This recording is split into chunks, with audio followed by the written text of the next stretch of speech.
ఏడాదిగా కల్తీ కాక కంటిన్యూ అవుతోంది. స్టేట్ సిట్ దర్యాప్తు అయిపోయింది. సుప్రీంకోర్టు వేసిన స్పెషల్ సిట్ కూడా ఇన్వెస్టిగేషన్ రిపోర్ట్ను సబ్మిట్ చేసింది. అక్కడే అసలు లొల్లి స్టార్ట్ అయింది. నెయ్యిలో జంతు ఫ్యాట్స్ కలవలేదని సిట్ చెప్పినట్లు వైసీపీ, చంద్రబాబు, పవన్ టార్గెట్గా విమర్శల దాడి చేస్తోంది.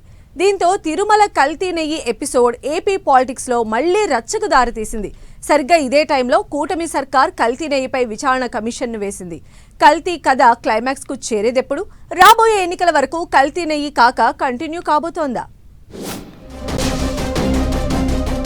కల్తీ నెయ్యి ఎపిసోడ్ ఇంకెన్ని మలుపులు తిరగబోతోంది? విచారణ కమిషన్ను వేయడం వెనుక కూటమి ప్లాన్ ఏంటి? స్పెషల్ సిట్ రిపోర్ట్పై విచారణ కమిషన్ ఏం చెయ్యబోతోంది? ఎవరెవరికి కల్తీ నెయ్యి మరకలు అంటుకోబోతున్నాయి? Special SIT తేల్చిందేంటి? విచారణ కమిషన్ ఏం తేల్చబోతోంది? ఏడాదిగా అదే రచ్చ. తిరుమల శ్రీవారి లడ్డూ చుట్టే చర్చ. కల్తీ నెయ్యిలో జంతువుల ఫ్యాట్ అంటూ లోకల్ టు నేషనల్ టాపిక్ అయి పెద్ద ఇష్యూ అయింది. కల్తీ నెయ్యి మ్యాటర్ పెద్ద కాంట్రవర్సీ టాపిక్ గా కంటిన్యూ అవుతూనే ఉంది.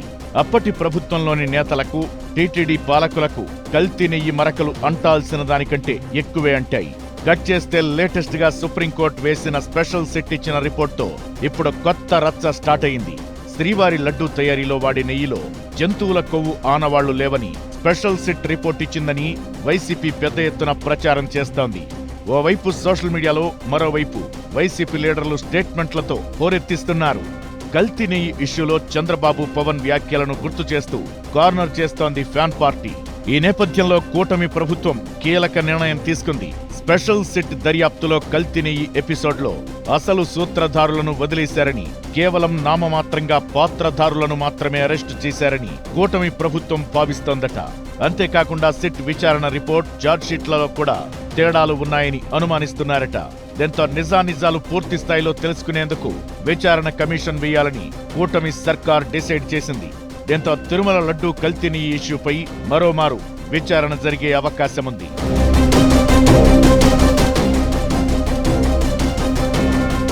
తిరుమల లడ్డూ కల్తీ నెయ్యి వ్యవహారంలో అసలు సూత్రధారులెవరో తేల్చాలనేదే ప్రభుత్వం టార్గెట్ అంటున్నారు.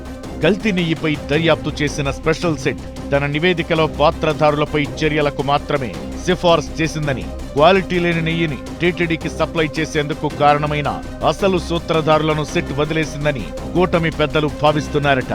సిట్ విచారణ, ఛార్జ్షీట్, ప్రభుత్వానికి సమర్పించిన అంశాల్లో తేడాలు ఉన్నట్టు చెబుతున్నారు. విచారణలో బయటపడిన వాస్తవాలను ఛార్జ్షీట్లో ఎందుకు ప్రస్తావించలేదన్న అంశంపై కూడా కేబినెట్ భేటీలో చర్చకు వచ్చిందట. సిట్ విస్మరించిన అంశాలను బయటకు తీసేందుకే విచారణ కమిషన్ను వేశామని అంటున్నారు. లిమిటెడ్ టైంలో రిపోర్ట్ తెప్పించుకుని బాధ్యులపై యాక్షన్ తీసుకోవాలని డిసైడ్ అయిందట సర్కార్. వైసీపీ హయాంలో నెయ్యి టెండర్ నిబంధనలను మార్చడంతోనే కల్తీ నెయ్యి సరఫరాకు రోడ్ క్లియర్ అయిందని, ఆ రూల్స్ మార్చడం వెనుక అప్పటి టీటీడీ పెద్దలు, గత ప్రభుత్వంలోని కీలక నాయకుల హస్తముందనేది కూటమి ప్రభుత్వం అనుమానం. సడలించిన నిబంధనలను తిరస్కరించే అధికారమున్నా అప్పటి ఈవో అనిల్ కుమార్ సింఘాల్ కఠిన నిర్ణయం తీసుకోకుండా ఉండిపోయారని భావిస్తున్నారట. అందుకే ఆయనపై బదిలీ వేటు వేశారని అంటున్నారు. వైసీపీ హయాంలో 2022లో చేయించిన సిఆర్టీఐ నివేదికలోనే నెయ్యి కల్తీ జరిగిందని క్లారిటీ వచ్చినా చర్యలు తీసుకోలేదని ఆరోపిస్తున్నారు. ఇలాంటి ఎన్నో డౌట్స్, మరెన్నో కన్ఫ్యూజన్స్ కంటిన్యూ అవుతున్న వేళ కల్తీ నెయ్యిపై విచారణ కమిషన్ వేయాలని ఏపీ ప్రభుత్వం తీసుకున్న నిర్ణయం చర్చనీయాంశమవుతోంది. ఏపీ రాజకీయాల్లో కల్తీ నెయ్యి ఎపిసోడ్ మళ్లీ కాక పుట్టిస్తోంది. వైసీపీ ప్రభుత్వం అధికారంలో ఉండగా టీటీడీకి నెయ్యి సరఫరా టెండర్ నిబంధనలు మార్చారని కూటమి ఆరోపిస్తోంది. అర్హత లేని భోలేబాబా డైరీ నెయ్యి కాంట్రాక్టు దక్కించుకుందని, ఇలా జరగడం వెనక ఏదో మతలబు ఉందనేది కూటమి పెద్దల ప్రధాన ఆరోపణ. టీటీడీకి గతంలో సహకార డైరీల నుంచి నెయ్యి సరఫరా అవుతుండేదని చెబుతున్నారు. వైసీపీ హయాంలో టెండర్ నిబంధనలు మార్చడంతో ఉత్తరాఖండ్ కు చెందిన భోలేబాబా డైరీ కాంట్రాక్ట్ ను దక్కించుకుందని అంటున్నారు. అయితే ఆ కాంట్రాక్ట్ ను తాము ఇవ్వలేదని 2019కి ముందు చంద్రబాబు సీఎంగా ఉండగానే భోలేబాబా డైరీకి కాంట్రాక్టు కట్టబెట్టారని వైసీపీ నేతలు ఎదురుదాడికి దిగుతున్నారు.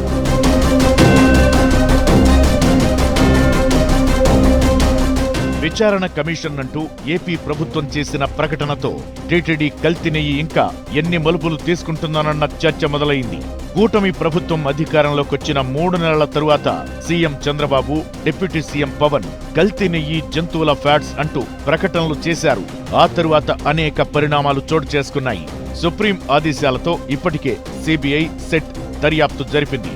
భోలేబాబా డైరీ తమ ఉత్పత్తి సామర్థ్యానికి మించి 68 లక్షల కిలోల నెయ్యిని తయారు చేసి టీటీడీకి సరఫరా చేసిందని గుర్తించింది. 35 మందిని కూడా అరెస్టు చేశారు స్పెషల్ సిట్ అధికారులు.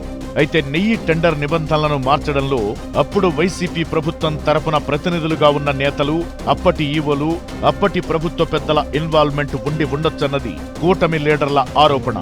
స్పెషల్ సిట్ ఆ కోణంలో దర్యాప్తు చేయకుండా కేవలం డైరీలపైనే ఫోకస్ పెట్టిందని, కానీ అసలు చక్రం తిప్పిన వాళ్లెవరో తేల్చలేదంటున్నారు.